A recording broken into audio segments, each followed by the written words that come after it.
नमस्कार, मैं रचना शर्मा। चढ़ती कला टाइम टीवी देख रहे सभी दर्शकों का स्वागत करती हूं। आप देख रहे हैं हरियाणा के विशेष समाचार।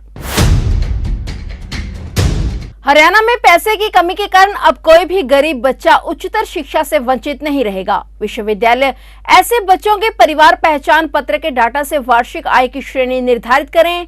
प्रदेश सरकार ऐसे गरीब बच्चों की फीस वहन करेगी। मुख्यमंत्री मनोहर लाल, जिनके पास वित्त विभाग का भी प्रभार है, उनकी अध्यक्षता में हुई स्थायी वित्त समिति सी की बैठक में खेल विश्वविद्यालय हरियाणा, राई, सोनीपत के भवन और अन्य निर्माण कार्यों के लिए 100 करोड़ रुपए की ग्रांट जारी करने की भी मंजूरी प्रदान की गई। उल्लेखनीय है कि मुख्यमंत्री ने अपने वर्ष 2023-24 के बजट अभिभाषण में सर्वोच्च अंतर्राष्ट्रीय प्रथाओं को अपनाकर राई, सोनीपत में sports infrastructure, sports science, sports technology, sports management, sports पोषण और खेल शिशु जैसे शिक्षाओं खेलों से संबंधित विभिन्न विषयों में अनुसंधान और अध्ययन को बढ़ावा देने के लिए हरियाणा खेल विश्वविद्यालय स्थापित करने का निर्णय लेने की जानकारी सदन को दी थी और आशा व्यक्त की थी कि खेल विश्वविद्यालय वर्ष 2023-24 में काम करना शुरू कर देगा। इसी कड़ी में अपने वायदे को पूरा करते हुए मुख्यमंत्री ने विश्वविद्यालय के लिए स्थायी वित्त समिति सी में 100 करोड़ रुपए की स्वीकृति प्रदान की, जिसमें 50 करोड़ रुपए ऋण के रूप में अनुदान और 50 करोड़ रुपए ग्रांट इन एड के रूप में शामिल हैं।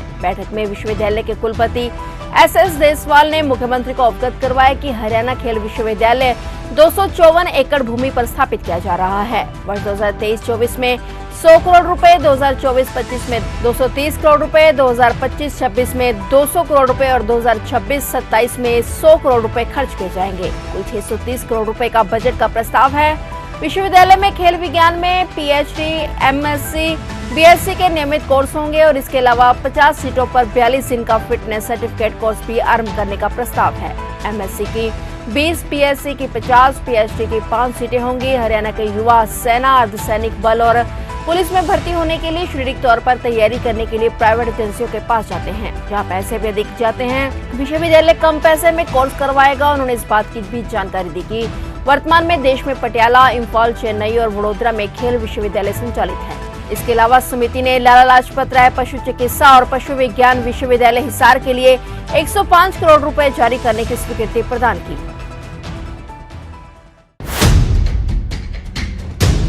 मुख्यमंत्री मनोहर लाल ने कहा कि प्रत्येक नगर निगम अपने हाउस की बैठक हर महीने आयोजित करे और बैठक में सभी पार्षद अपने मुद्दों को रखें। जहां तक संभव हो हर पार्षद को बोलने का मौका मिले। हम सभी जनता के प्रतिनिधि हैं। जनता से जुड़ी समस्याओं का हल निकालना हमारी प्राथमिक दायित्व है। जनता ने हमें अलग अलग पद पर चुनकर जनता की सेवा करने का दायित्व सौंपा है। हम सभी को अपने अपने शहर, कस्बों और गाँवों का विकास करना है। इसलिए नगर निगम के हाउस की बैठक में अपने क्षेत्र से जुड़े ज्यादा से ज्यादा मुद्दों को उठाएं और जनता को ज्यादा से ज्यादा भला करें। मुख्यमंत्री मनोहर लाल ने करनाल नगर निगम कार्यालय में शहरी स्थानीय निकाय की समीक्षा बैठक में कहा कि हम सभी को अपने अपने शहर, कस्बों और गाँवों का विकास करना है। इसलिए नगर निगम के हाउस की बैठक में अपने क्षेत्र से जुड़े ज्यादा से ज्यादा मुद्दों को उठाएं और जनता का ज्यादा से ज्यादा भला करें। मुख्यमंत्री ने शहरी स्थानीय निकाय विभाग के अधिकारियों को निर्देश दिए कि करनाल ही नहीं बल्कि पूरे प्रदेश में प्रॉपर्टी आईडी की त्रुटियों को दूर करने के काम में तेजी लाई जाए। मुख्यमंत्री ने आमजन से भी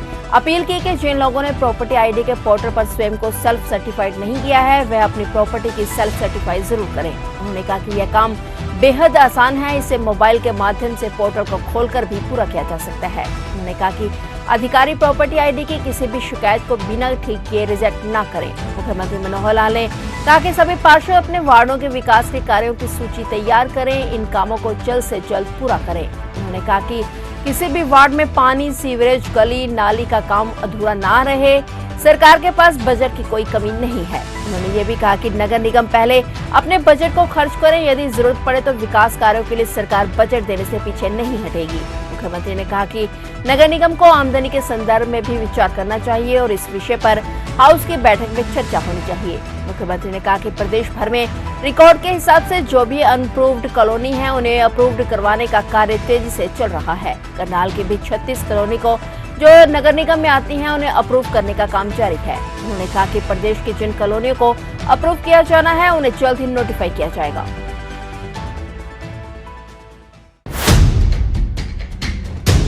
सीएम मनोहर लाल ने कहा है कि शहरों में बनाई जा रही प्रॉपर्टी आईडी की गलतियों को जल्द ही दुरुस्त किया जाएगा। इसके लिए विशेष शिविरों का आयोजन किया जाएगा और जब तक इनका निपटारा नहीं हो जाता तब तक शिविर जारी रहेंगे। मुख्यमंत्री मनोहर लाल ने करनाल के सेक्टर 6 के कम्युनिटी सेंटर में अपने 15वें जनसंवाद कार्यक्रम के तहत लोगों को संबोधित किया। इससे पहले उन्होंने सेंटर परिसर में स्केटिंग रिंग का उद्घाटन भी किया। उन्होंने कहा कि जनसंवाद कार्यक्रम में आई सभी शिकायतों पर उचित कार्रवाई की जाएगी और समाधान के बाद दर्ज फोन नंबर पर शिकायतकर्ता से फीडबैक भी लिया जाएगा। उन्होंने कहा कि मेरठ रोड पर सेक्टर 6 और सेक्टर 5 को जोड़ने वाले रास्ते पर फ्लाईओवर और अंडरपास बनाने के लिए केंद्र सरकार से जल्द मंजूरी मिलने की उम्मीद है। उन्होंने कहा कि पानी जीवन की बड़ी आवश्यकता है।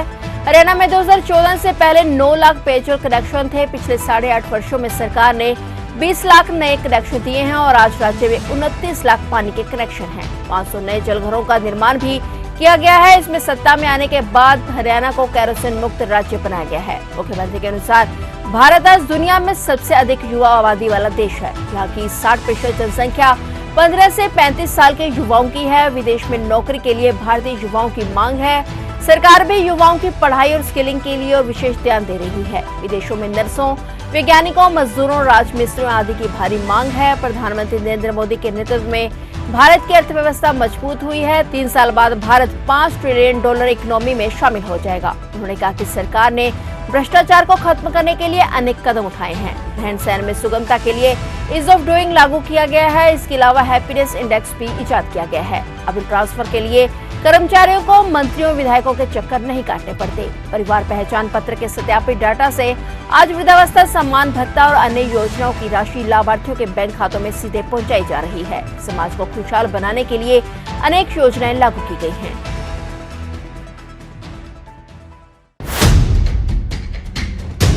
मुख्यमंत्री मनोहर लाल ने करीब 46 लाख रुपए की लागत से दीनबंधु छोटूराम विज्ञान एवं प्रौद्योगिकी विश्वविद्यालय मुरथल में स्थापित 135 फीट ऊंचे तिरंगे का आरोहण करते हुए कहा कि इससे देशभक्ति की भावना को बल मिलेगा।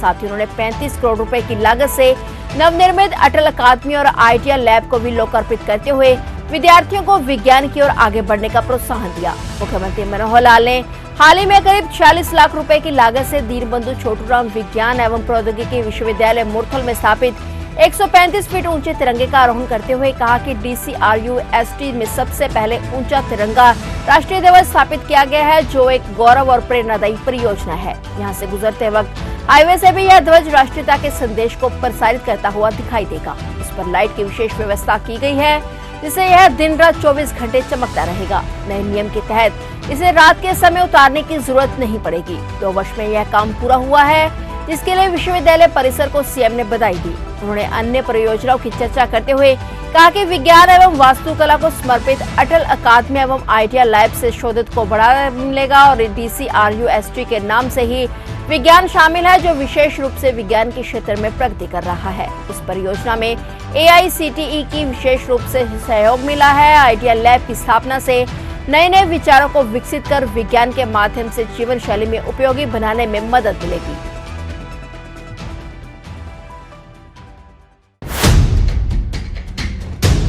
मुख्यमंत्री मनोहर लाल ने अधिकारियों को राहत और बचाव कार्यों को निरंतर जारी रखने और तत्परता से कार्य करने के निर्देश दिए हैं। उन्होंने कहा कि बाढ़ बचाव कार्य और लोगों को तुरंत राहत पहुंचाने के लिए हरियाणा सरकार काफी गंभीरता से कार्य कर रही है। वे स्वयं सिरसा और फतेहाबाद दोनों जिलों की हर स्थिति पर नजर बनाए हुए हैं। आपदा की स्थिति में सरकार पूर्ण रूप से लोगों के साथ है। इस बाढ़ के कारण लोगों को जो भी नुकसान हुआ है उसके असेसमेंट करवाकर भरपाई की जा रही है। फसलों को नुकसान का ब्यौरा किसान ई फसल क्षतिपूर्ति पोर्टल पर दर्ज करवा सकते हैं। ई फसल क्षतिपूर्ति पोर्टल 1 महीने तक खुला रहेगा। मुख्यमंत्री ने दोनों जिलों के अधिकारियों से कहा कि बाढ़ की स्थिति में स्वास्थ्य विभाग और पशुपालन विभाग के अधिकारी और कर्मचारी सक्रियता से काम करें, ताकि बाढ़ के प्रभाव से होने वाली किसी भी प्रकार की स्वास्थ्य संबंधित समस्या पर संबंधित क्षेत्रों में लोगों और पशुओं का इलाज किया जाए। उन्होंने दोनों जिलों के उपायुक्तों से बाढ़ प्रभावित क्षेत्रों, गांवों और ढानियों में पानी की स्थिति के बारे में जानकारी ली। सरकार द्वारा भेजी जाने वाली राशि को भी पंचायतों को जरूरतों के अनुसार उपलब्ध करवाया जाए। आबादी वाले क्षेत्रों को बचाने का हर संभव प्रयास हो। मुख्यमंत्री ने दोनों जिलों से NDRF टीम और अन्य किसी भी प्रकार की मदद की आवश्यकता के संबंध में भी जानकारी ली। उपायुक्त सिरसा और उपायुक्त फतेहाबाद ने बाढ़ बचाव कार्यों के बारे में विस्तार से जानकारी दी। दोनों जिलों के उपायुक्तों ने बताया कि जिलों में 2-2 एनडीआरएफ की टीमें राहत और बचाव कार्यों में जुटी हुई हैं। तो ये थे हरियाणा के विशेष समाचार और नए समाचारों के साथ फिर से हाजिर होंगे। तब तक के लिए देखते रहिए चढ़ती कला टाइम टीवी और अब मुझे दीजिए इजाजत। धन्यवाद।